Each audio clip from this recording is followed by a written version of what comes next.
오늘은 여전히 여기에 우리와 함께 하시는 하나님, 여전히 여기에 우리와 함께 하시는 하나님이란 제목으로 하나님 말씀 증가하도록 하겠습니다. 아이들이 방학을 몇 주 하다 보니까 좋은 점이 한 가지 있습니다. 아무래도 아이들과 대화할 시간이 많다는 것입니다. 지난 주간에 어디를 갔다가 차를 타고 집으로 돌아오는 길에 큰 아이가 갑자기 이런 질문을 했습니다. 로미오와 줄리엣의 줄거리가 어떻게 돼요? 갑자기 그런 질문을 하자 어릴 때 문학 소녀였던 엄마가 간단하게 로미오와 줄리엣의 그 줄거리를 이야기해 줬습니다. 중세시대 때 서로 원수지간인 두 가문이 있었단다. 그런데 그 가문의 아들과 딸이 서로 사랑하고 사귀게 되었지. 이를 반대하는 줄리엣 부모가 줄리엣을 다른 사람에게 시집을 보내려고 하자 줄리엣이 독약을 먹고 결혼을 하지 않기 위해서 죽은 척 했지. 그런데 로미오가 줄리엣이 독약을 먹고 진짜로 죽은 줄 알고 줄리엣을 찾아갔다가 자신이 사랑하는 사람이 죽었으니까 자기도 줄리엣의 죽음을 보고 자살을 했단다. 그런데 줄리엣은 정말 죽은 것이 아니라 죽은 척하는 그런 잠자는 약이었기 때문에 깨어보니까 자신이 사랑하는 로미오가 자기 옆에서 죽고 있었지. 그래서 줄리엣도 자기의 목숨을 끊었단다. 두 명이 다 죽게 되는 그런 이야기죠. 이 이야기를 이제 해줬더니 아이들 뒷자리에서 깔깔대고 웃는 거였습니다. 심각한 이야기인데 아이들이 어떻게 이야기를 받아들였냐면 독약이 실제로 죽는 약이 아니라 죽은 척하는 약, 잠자는 약인데 로미오가 그것을 모르고 자기도 따라 죽었으니까 이 이야기를 코미디 이야기로 이렇게 받아들인 겁니다. 제가 한마디 했죠. 그래서 이 로미오와 줄리엣에 대한 이야기를 제대로 이해하려면은 그 중세시대 때 그런 시대적 상황과 또 가문이 서로 반대하는 그런 상황들, 그리고 지금은 어리지만 너희들이 커가지고 정말 사랑하는 사람이 죽었을 때 내가 더 이상 삶에 의미가 없는 그런 누군가를 미싱한 그런 느낌, 그런 것들이 너희들이 알아야지만 이 이야기를 올바로 이해할 수 있다. 이렇게 제가 간단하게 말을 해줬습니다. 제가 왜 이런 이야기를 드리냐면 이제 우리가 몇 주 동안 다니엘서를 보게 되는데 이 다니엘서를 이해하는 것도 마찬가지입니다. 이 다니엘서를 제대로 이해하기 위해서는 그 시대 상황을 우리가 조금 먼저 이해할 필요가 있고, 특별히 다니엘이 다니엘서를 쓸 당시에 그 다니엘서를 처음 읽었던 그 독자들, 그 사람들이 어떤 형편이었는지 그것을 우리가 이해해야지 다니엘서를 제대로 알 수 있다는 것입니다. 오늘 본문 보시면 이렇게 시작하고 있습니다. 우리 한번 본문 1절, 2절을 한번 읽어보겠습니다. 시작. 유다 왕 여호야김이 다스린 지 3년이 되는 해에 바벨론 왕 느부갓네살이 예루살렘에 이르러 성을 에워쌌더니 주께서 유다 왕 여호야김과 하나님의 정 그릇 얼마를 그의 손에 넘기심에 그가 그것을 가지고 시날 땅 자기 신들의 신전에 가져다가 그 신들의 보물 창고에 두었더라. 이 두 구절이 다니엘서 전체 주제를 이끌어가는 것입니다. 굉장히 중요한 구절입니다. 1절은 어떤 의미를 담고 있냐면 일반적인 역사를 담고 있습니다. 유다 왕 여호야김이 다스린 지 3년이 되는 해에 바벨론 왕 느부갓네살이 예루살렘에 이르러 성을 에워쌌더니, 그냥 일반적인 역사예요. 그런데 2절은 뭐냐면 이 일반적인 역사에 대한 신학적인 해석입니다. 2절에 처음에 이렇게 시작하죠. 주께서 유다 왕 여호야김과 하나님의 전 그릇 얼마를 그의 손에 넘기심에 그가 그것을 가지고 시날 땅 자기 신들의 신전에 가져다가 그 신들의 보물창고에 두었더라. 그러니까 1절이 나타난 일반적인 역사가 가능했던 이유는 2절에 나타난 하나님께서 그것을 허락하셨기 때문에 가능하다는 것입니다. 즉 일반 역사와 신학적인 해석이 전체 다니엘서를 이끌어 간다는 것입니다. 먼저 다니엘서에 나타난 역사적인 배경 한번 생각해 보겠습니다. 본문은 바벨론 왕 느부갓네살이 유다 왕 여호야김 즉위 3년 되는 해에 예루살렘을 침공했다고 이렇게 말을 해주고 있습니다. 우리가 이 역사를 이해하기 위해서는 여호야김의 아버지 요시야를 먼저 이해해야 됩니다. 요시야는 유다 왕 16대 왕이었고 여호야김, 오늘 본문에 나타나는 왕은 유다 18대 왕입니다. 그리고 참고로 유다는 20대 왕 시드기야에서 끝이 납니다.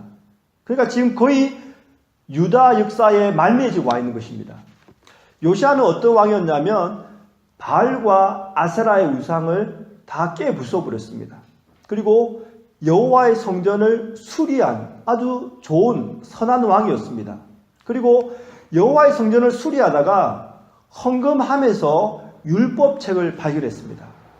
율법책을 발견하고 이것을 읽는 중에 이 요시야의 왕의 마음이 뜨거워졌습니다. 그래서 온 국민들에게 회개를 선포하고 종교 개혁을 일으킵니다.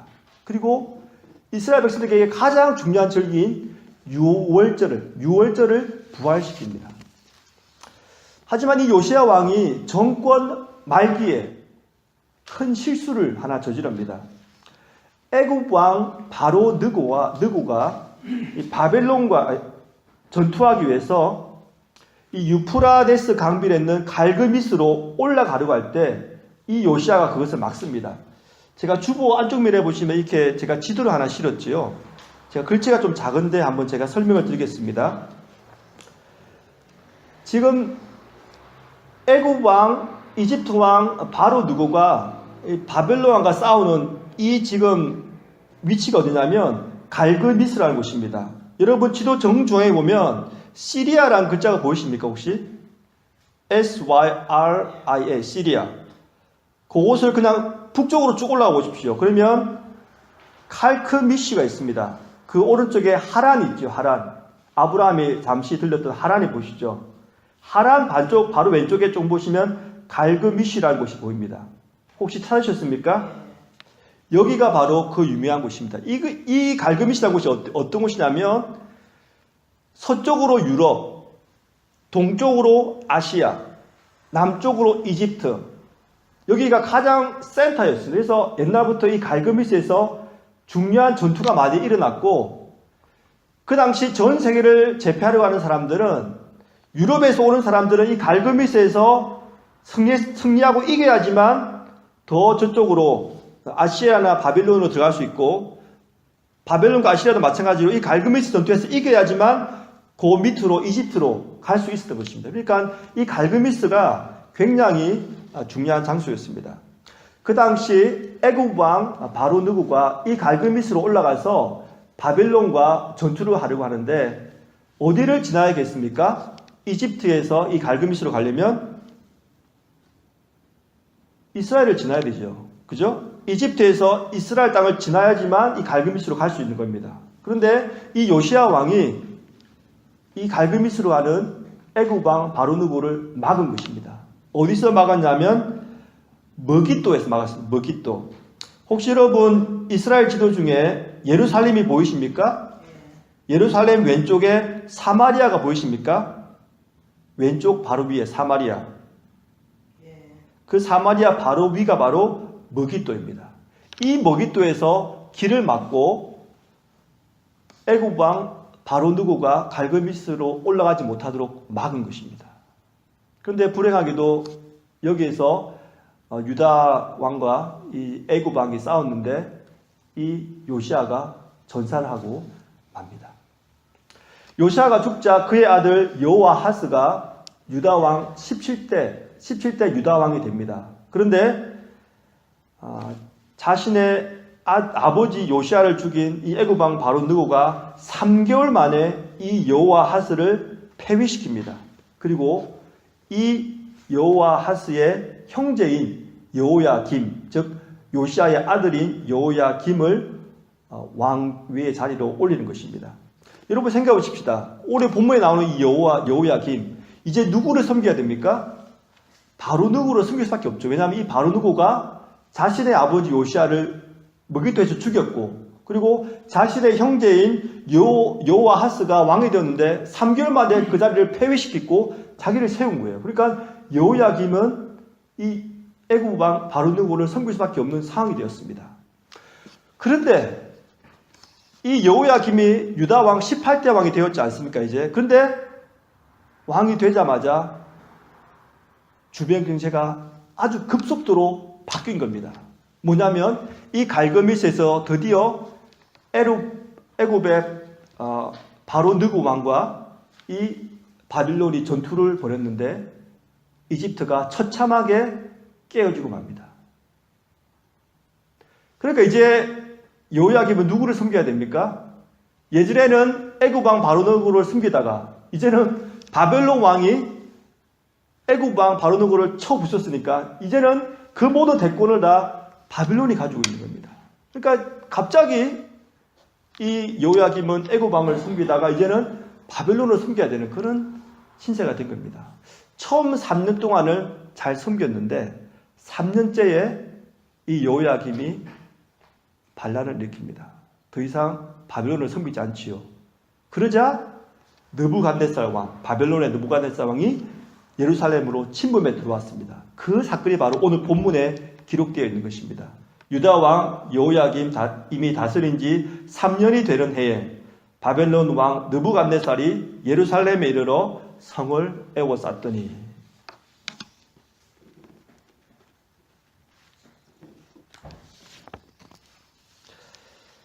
다니엘이 처한 시대적 상황은 정말 비참했습니다. 유다가 국력이 약해가지고 주변국들에 의해서 식민지가 되었고, 결국은 유다 왕 여호야김, 그리고 여호야김이 바벨론으로 사로잡혀 갈 때에 왕족과 귀족 출신 아이들이 함께 잡혀갔습니다. 그때 다니엘도 함께 잡혀간 것입니다. 그리고 여호와의 전에 있던 보물들, 그릇들이 또 바벨론에 있는 이방 신전으로 이렇게 옮겨지는 그런 정말 비참한 사태를 맞은 것입니다. 그런데 이 전쟁 이후에 유다가 좀 나아지는 것이 아니라 더 비참한 상황으로 계속 떨어져 갔습니다. 유다 19대 왕으로 여호야김의 아들인 여호야긴이 왕위에 올랐는데 바벨론 왕 느부갓네살이 이 여호야긴을 3달 만에 폐위시키고 바벨론으로 끌어가고 말았습니다. 그리고 이 느부갓네살 왕이 여호야긴의 뒤를 이어서 시드기야를 유다의 20대 왕이자 마지막 왕으로 세운 것입니다. 시드기야가 살기 위해서는 오직 바벨론에게 잘 보이는 것밖에 없는데, 이 시드기야가 바벨론과 친화 정책을 구사하지 않고 친애굽 정책을 계속 추구했습니다. 그러자 바벨론이 이 시드기야가 11년째 되는 해에, 즉위 11년째 되는 해에 예루살렘을 쳐들어와 가지고 이 시드기야가 할 수 없이 도망가게 되었습니다. 그런데 도망가다가 이 시드기야, 유다의 마지막 왕이 잡혀서 그의 눈앞에서 그의 자녀들이 바벨론의 군인들에 의하여 살해당하는 것을 목격했습니다. 그리고 이 시드기야 왕도 자신의 두 눈이 다 꼽혀고 쇠사슬에 매어서 바벨론으로 끌려갔습니다. 그리고 나라는 이제 완전히 멸망을 한 거죠. 이것이 그 당시 시대적인 상황이었습니다. 이스라엘 민족은 이런 이스라엘의 유다의 시대적인 상황 앞에서 하나님께 질문을 하는 겁니다. 하나님, 우리가 지금까지 섬겼던 하나님이 이방 신대보다 더 열등한 분입니까? 하나님께서 세우신 이 하나님의 나라, 이 유다가 이제 완전히 멸망했는데, 그러면 하나님의 나라가 이제 완전히 없어지는 겁니까? 그리고 우리 나라도 없고 이제 포로로 다 쇠사슬에 묶여서 끌려갔는데 우리의 장래는 어떻게 되는 겁니까? 이런 질문들이 계속 생긴 것이 바로 그 시대 상황이었습니다. 그때 다니엘이 펜을 들고 다니엘서를 쓰는 겁니다. 그들에게 답을 해주기 위해서. 다니엘이 어떤 답을 줬습니까? 유다가 멸망한 것은 하나님의 권능이 약해서가 아니라 이스라엘의 죄악 때문이다. 이방 땅 바벨론에서도 하나님이 얼마나 능력 있는 분인가를 너희들이 보게 되리라. 그것을 쓰는 것입니다. 그리고 지금은 이방 나라들이 강한 것 같지만 그 나라들은 한번 세워졌다가 사라지고 세워졌다가 사라지고 하는 그런 나라일 뿐이다. 하지만 앞으로 주 예수 그리스도가 세우실 그 나라는 영원할 것이다. 그 말을 다니엘서에서 해주고 있습니다. 그리고 비록 우리가 이방 땅에 노예로 잡혀왔지만 우리가 비록 이 이방 땅에서도 하나님께서 원하시고 기뻐하시는 삶을 살면 하나님께서 여전히 여기에 우리와 함께 하시고 우리를 통하여 영광 받으실 것이다. 이것이 바로 다니엘서 전체 주제입니다. 그래서 우리가 단순히 다니엘서를 다니엘과 다니엘의 세 친구들이 이렇게 뭐 사자굴에 들어왔다가 나오거나 아니면 신상에 절하지 않아가지고 그들이 풀무불에서 구출되고 하는 그런 단순한 어떤 인간적인 영웅담을 읽으면 전체 큰 주제를, 전체 큰 흐름을 우리가 놓칠 수 있다는 것입니다. 우리가 오늘 다니엘서 1장을 읽었는데 제가 방금 말씀드렸던 그 주제가 1장에도 고스란히 담겨 있습니다. 먼저 다니엘과 세 친구들의 상황을 한번 우리가 읽어보겠습니다. 본문이 좀 길긴 하지만 3절부터 7절까지를 한번 읽어보겠습니다. 시작. 왕이 환관장 아스부나스에게 말하여 이스라엘 자손 중에서 왕족과 귀족 몇 사람 곧 흠이 없고 용모가 아름다우며 모든 지혜를 통찰하며 지식에 통달하며 학문에 익숙하여 왕궁에 설 만한 소년을 데려오게 하였고 그들에게 갈대아 사람의 학문과 언어를 가르치게 하였고 또 왕이 지정하여 그들에게 왕의 음식과 그가 마시는 포도주에서 날마다 쓸 것을 주어 3년을 기르게 하였으니 그 후에 그들은 왕 앞에 서게 될 것이더라. 그들 가운데는 유다 자손 곧 다니엘과 하나냐와 미사엘과 아사라가 있었더니 환관장이 그들의 이름을 고쳐 다니엘은 베드사살이라 하고 하나냐는 사드락이라 하고 미사엘은 메삭이라 하고 아사랴는 아벳느구라 하였더라. 다니엘과 다니엘의 세 친구는 BC 605년, 학자들마다 BC 606년이라고 말하는 사람도 있습니다. 유다 여호야김 3년째 1차로 바벨론 포로로 잡혀올 때 포함되어 있었던 사람입니다. 다니엘과 그의 세 친구들이 바벨론으로 포로로 잡혀올 때 그 상황이 얼마나 처참했는지 3절이 이렇게 시작합니다. 왕이 환관장 아스부나스에게 말하여 이스라엘 자손 중에서 왕족과 귀족 몇 사람. 제일 처음 등장하는 단어가 뭐냐면 환관장이라는 말입니다. 학자들마다 의견이 조금 다르긴 하지만 다니엘과 다니엘의 제 친구는 바벨론으로 잡혀와서 환관이 되었다는 설이 유력합니다. 환관이란 우리가 잘 알듯이 남성의 성기의 일부나 전체를 도려내서 성관계를 못하게 하거나 자식을 낳지 못하게 하는 것입니다. 상당히 이것은 설득력 있는 견해입니다.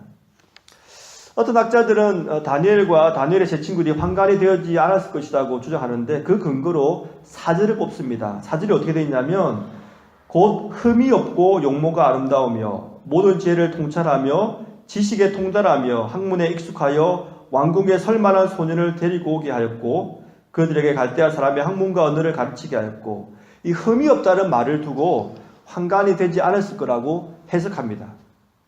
반면 다니엘과 다니엘의 제 친구가 환관이 되었을 거라고 주장하는 사람들은 다음과 같은 근거를 듭니다. 사절이 흠이 없다고 했는데 이 시점이 뭐냐면 다니엘과 그의 제 친구들이 바벨론으로 잡혀왔을 때입니다. 두 번째는 다니엘과 다니엘의 세 친구의 교육을 맡은 사람이 누구냐면 환관장 아스부나스였다는 것입니다. 환관장이 그들의 교육을 맡았다는 것은 그들을 바벨론의 환관으로 만드는 교육을 시켰다는 말로 우리가 이해할 수가 있습니다. 또한 성경을 자세히 읽어보면 다니엘과 그의 세 친구들이 결혼했다는 말이 나와 있지 않습니다. 애굽 총리가 된 요셉은 총리가 된 이후에 제사장 보디베라의 딸 아스낫과 결혼한 후에 므낫세와 에브라임을 낳지요. 그런 이야기와 좀 다릅니다.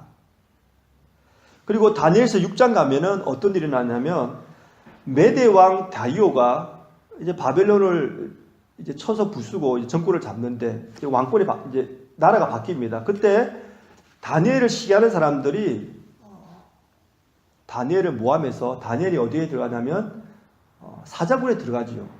그때 다니엘이 혼자 들어가는 걸로 나옵니다. 나중에 이 다리오 왕이 후회를 하고 다니엘을 사자굴에서 끌은 다음에 그를 모함했던 사람들을 사자굴에 넣을 때는 그 모함한 사람들과 그의 처자를 같이 넣습니다. 그러니까 옛날에는 어떤 신하가 반역하거나 잘못했을 때는 그 신하만 죽이는 것이 아니라 그 가족을 다 몰살시키는 겁니다. 그런데 다니엘에게는 그런 기록이 없습니다. 즉 다니엘이 결혼을 하지 않았거나 결혼을 못했다는 것입니다. 그런데 정상적인 남자였다면 결혼을 안 했다는 것이 더 이상한 그런 스토리가 되죠. 마지막으로 결정적인 게 뭐냐면 오늘 본문이 대부분의 신학자들이 어떻게 평가하냐면 해석하냐면 이사야가 히스기야 왕 때 예언한 것이 성취된 것으로 이렇게 해석을 합니다. 제가 그 부분을 한번 읽어드리겠습니다. 이사야 39장 5절로 7절입니다. 이사야가 히스기야에게 이르되 왕은 만군의 여호와의 말씀을 들으소서. 보라 날이 이르리니 네 집에 있는 모든 소유와 네 조상들이 오늘까지 쌓아둔 것이 모두 바벨론으로 옮긴 바 되고 남을 것이 없으리니 여호와의 말이니라. 또 네게서 태어날 자손 중에서 몇이 사로잡혀 바벨론 왕궁의 환관이 되리라 하셨나이다. 열왕기하 20장 16절에도 같은 말씀이 나옵니다. 이사야가 히스기야에게 이르되 여호와의 말씀을 들으소서. 여호와의 말씀이 날이 이르리니 왕궁의 모든 것과 왕의 조상들이 오늘까지 쌓아두었던 것이 바벨론으로 옮긴 바 되고 하나도 남지 아니할 것이요 왕의 몸에서 날 아들 중에서 사로잡혀 바벨론 왕궁의 환관이 되리라 하셨나이다. 그러니까 이 다니엘을 우리가 이 말씀에 의지해서 우리가 해석을 한다면 히스기야 왕의 왕족이었던 것이 바로 다니엘입니다. 하지만 바벨론으로 잡혀와서 환관이 되었다고 우리가 추측할 수 있고 100%는 아니지만 굉장히 가능성이 많은 그런 학설입니다. 다니엘과 세 친구는 나라를 잃고 남성을 잃었을 뿐만 아니라 그의 이름까지 잃었습니다. 7절에 이렇게 기록하고 있습니다. 환관장이 그들의 이름을 고쳐 다니엘은 베드사살이라 하고 하나냐는 사드락이라 하고 미사엘은 메삭이라 하고 아사랴는 아벤느고라 하였더라. 바벨론 왕 느부갓네살이 그들의 모든 것을 다 빼앗아가고 그들의 정체성을 다 바꾸어 버린 것입니다. 그리고 3년 동안 철저하게 바벨론식으로 교육을 시켜서 바벨론화 시키려고 그들을 만들어 가고 있는 것입니다. 사람이 이보다 더 비참해질 수가 있을까요? 나라를 잃고 남성을 잃고 이름까지 잃어버렸습니다. 다니엘과 그의 세 친구들에게 남아있는 마지막 희망이 있다면 그것은 무엇일까요? 아마 3년 동안 교육을 잘 받아서 그나마 바벨론 왕의 눈에 띄어가지고 그래도 바벨론에서 살아남아서 안정되게 사는 것이 아마 그들에게 남은 유일한 희망이었을 것입니다. 하지만 다니엘과 그의 세 친구들은 이것에 대해서 저항을 합니다. 그 이야기가 8절에 나와 있습니다. 다니엘은 뜻을 정하여 왕의 음식과 그가 마시는 포도주로 자기를 더럽히지 아니하리라 하고 자기를 더럽히지 아니하도록 환관장에게 구하니. 당시 다니엘과 그의 세 친구들이 한 행동을 브라이언 채플 목사님은 이렇게 설명을 했습니다. 제가 한번 그 부분을 읽어드리겠습니다.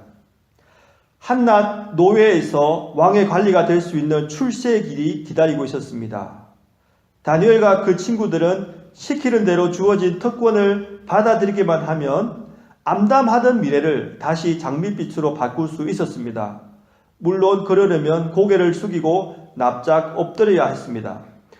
왕의 결정에 의문을 품고 질문하는 것은 그 미래가 위험해질 뿐만 아니라 목숨까지 위험해지는 일이었습니다.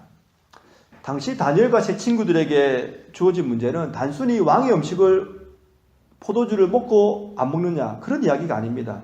이 이야기는 목숨이 달린 이야기입니다. 환관장이 이렇게 10절에 말하고 있습니다.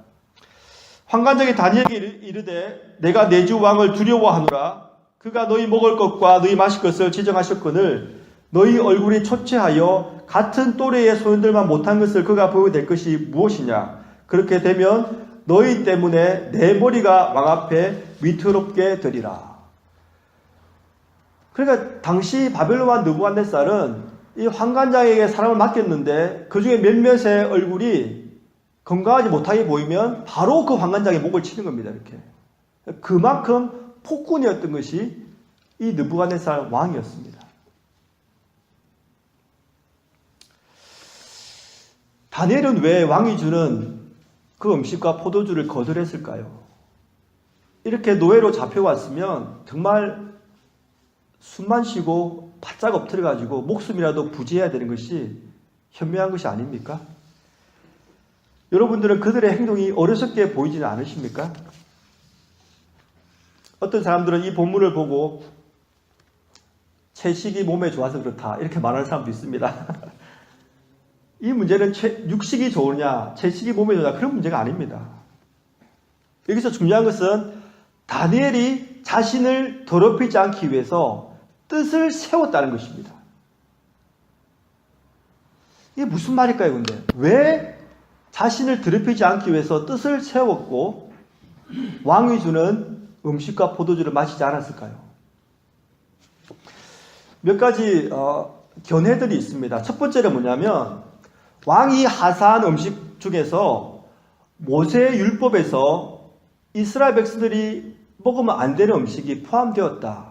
이렇게 말하는 사람이 있습니다. 그리고 이스라엘 백성들이 음식을 준비할 때도 코어스라고 그래가지고 이스라엘 백성들이 먹을 수 있는 그런 법대로 준비를 해야 되는데 여기는 바벨론이니까 이스라엘 법대로 음식이 준비가 안 됐기 때문에 그것을 거절했다. 이렇게 말하는 사람도 있습니다. 하지만 그런 견해가 좀 약합니다.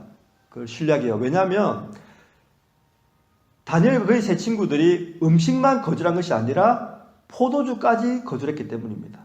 당시 이스라엘 백성들에게 포도주는 음료와 같은 거였는데 포도주까지 거절했기 때문에 이런 견해를 조금 신뢰할 수가 없습니다. 두 번째는 어떤 견해가 있냐면 당시 바벨론에서 잔치를 벌이면 그 잔치를 벌인 음식 중에서 일부를 그들이 믿는 이방 신 우상에게 바치고 우상을 숭배하는 의식이 있습니다. 그래서 그 잔치에 있던 음식을 그 남은 음식을 먹으면은 자기도 먹는 사람도 우상을 숭배를 간접적으로 하는 것이 됩니다. 그러니까 이 다니엘과 세 친구들은 이 음식을 보면 다 알지 않습니까? 어떻게 준비되었고 어떻게 바쳐졌고 다 알기 때문에 이것을 먹으면 내가 우상 숭배를 간접적으로 하는 거기 때문에 그 우상 숭배를 안 하기 위해서 왕이 하사한 음식과 포도주를 먹지 않았다. 이렇게 말하는 사람도 있습니다. 하지만 이것도 조금 문제가 있습니다. 왜냐하면 그들은 채소를 먹었기 때문입니다. 그 당시에는 모든 물건을 다 이방 신에게 바치는 거죠. 감사의 제사의 의미로. 그러니까 채소도 당연히 이방 신 우상에게 드려졌기 때문에 이런 학설도 믿기가 조금 신뢰하기가 좀 쉽지 않은 것입니다. 사실은 이게 정확하게 무슨 의미로 다니엘이 왕이 하사한 음식과 포도주를 먹지 않았는지는 우리가 정확히 알기는 힘듭니다. 하지만 몇몇 건전한 신학자들이 공통적으로 말하는 것이 있습니다. 예를 들면 데일 데이비스, 존 왈턴, 싱클레어 퍼거슨, 존 칼빈 이런 사람들이 공통적으로 하는 말이 있는데 그것이 뭐냐면 제가 한번 그 부분을 읽어드리겠습니다. 부정하게 만드는 음식이 문제가 아니라 융화 프로그램이 문제였다.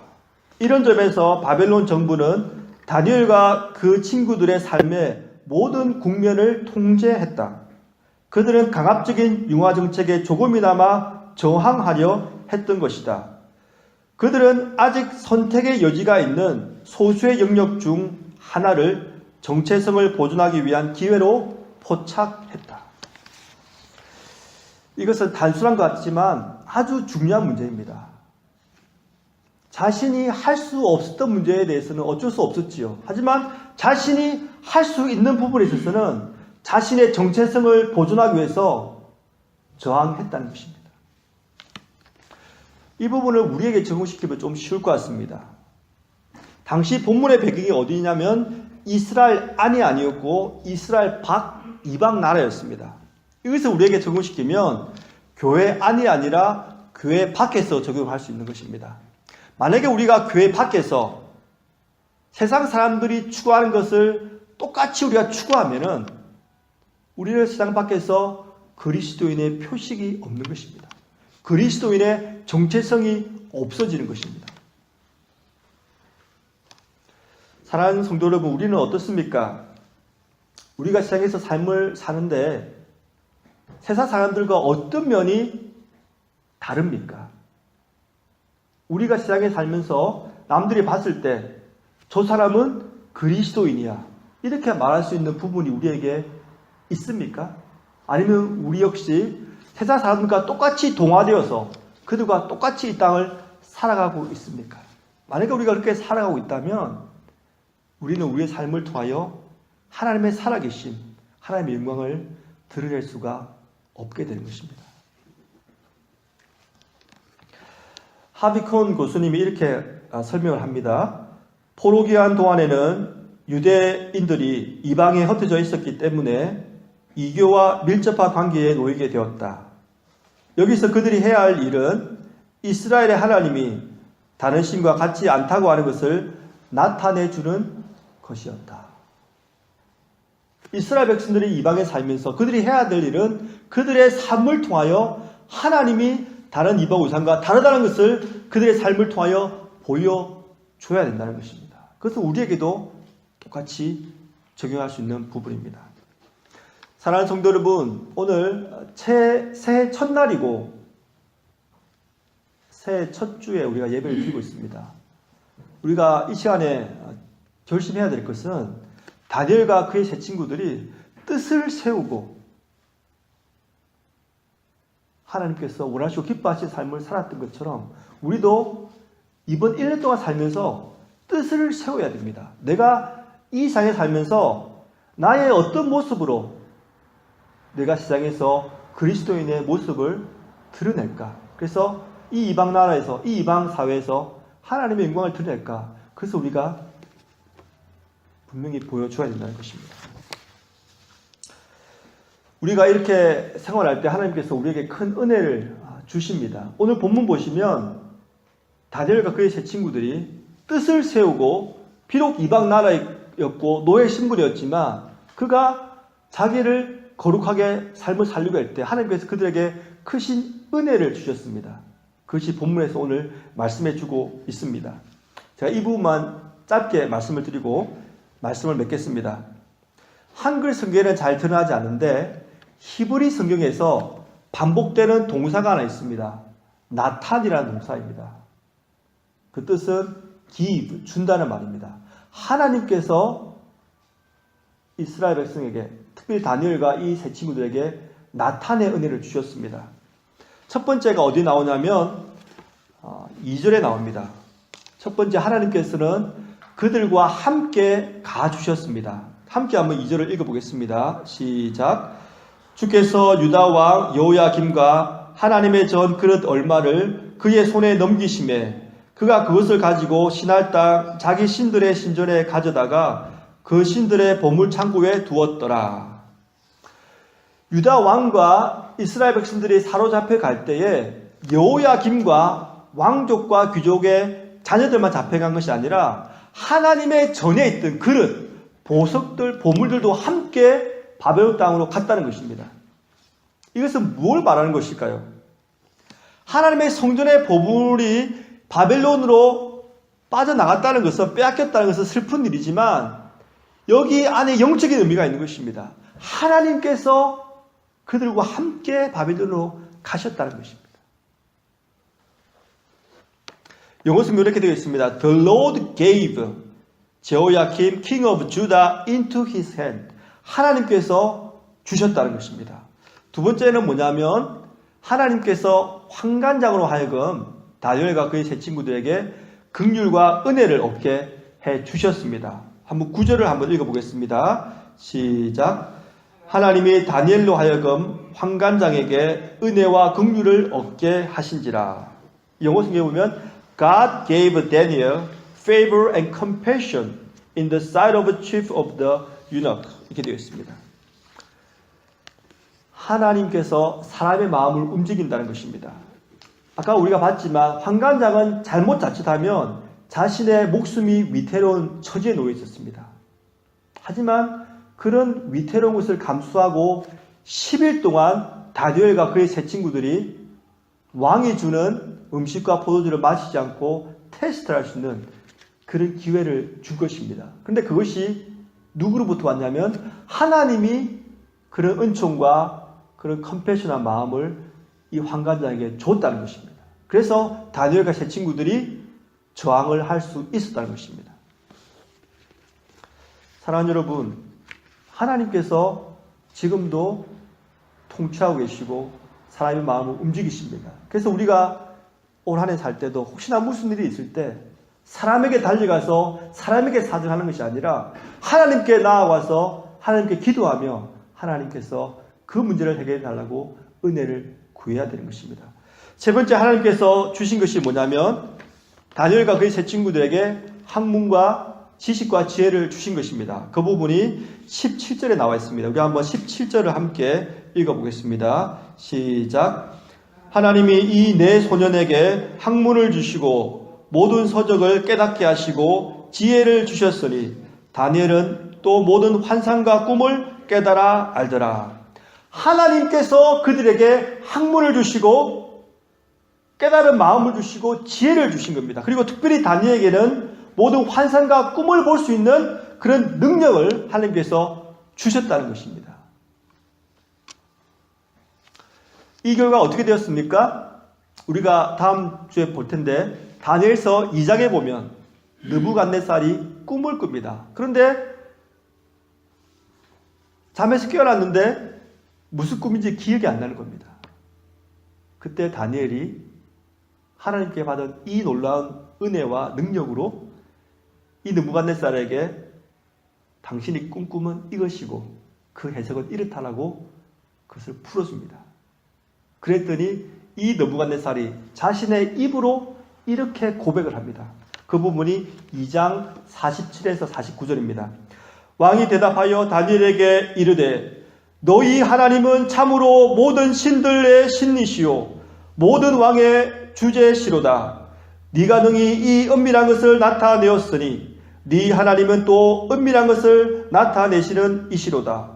왕이 이에 다니엘을 높여 귀한 선물을 많이 주며 그를 세워 바벨론 온 땅을 다스리게 하며 또 바벨론 모든 지혜자의 어른을 삼았으며 왕이 또 다니엘의 요구대로 사드락과 메삭과 아벳느고를 세워 바벨론 지방의 일을 다스리게 하였고 다니엘은 왕궁에 있었더라.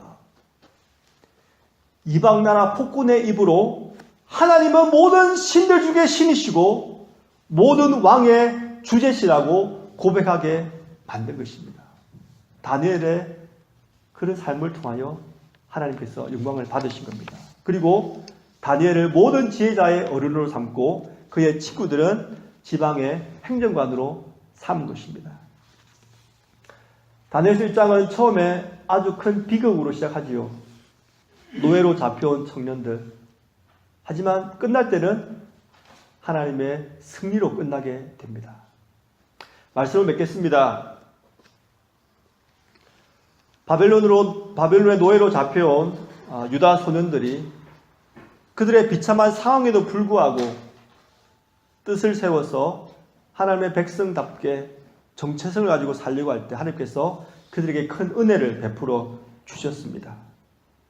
그들을 통하여 하나님의 위대하심이 드러났고 하나님께서는 여전히 그들과 함께 동행해 주신 것입니다. 사랑하는 성도 여러분, 2017년 정유년 새해가 밝았습니다. 이 한 해 동안 우리에게는 기쁜 일도 있을 것이고 슬픈 일도 있을 것이고 힘이 생기는 일도 있을 것이고 힘이 빠지는 일도 있을 것입니다. 하지만 한 가지 분명히 기억하십시다. 우리가 아무리 절망적인 상황에 처할지라도 우리 여호와 하나님은 우리를 떠나지 않으시고 버리지 아니하시고 우리와 함께하여 주시고 우리에게 큰 능력과 힘을 더하여 주실 것입니다. 사랑하는 여러분, 뜻을 정하십시다. 그리고 그리스도인답게 한 주간을 살아가십시다. 우리 삶을 통하여 하나님께서 큰 영광 받으시기를 간절히 소망합니다. 함께 기도하시겠습니다.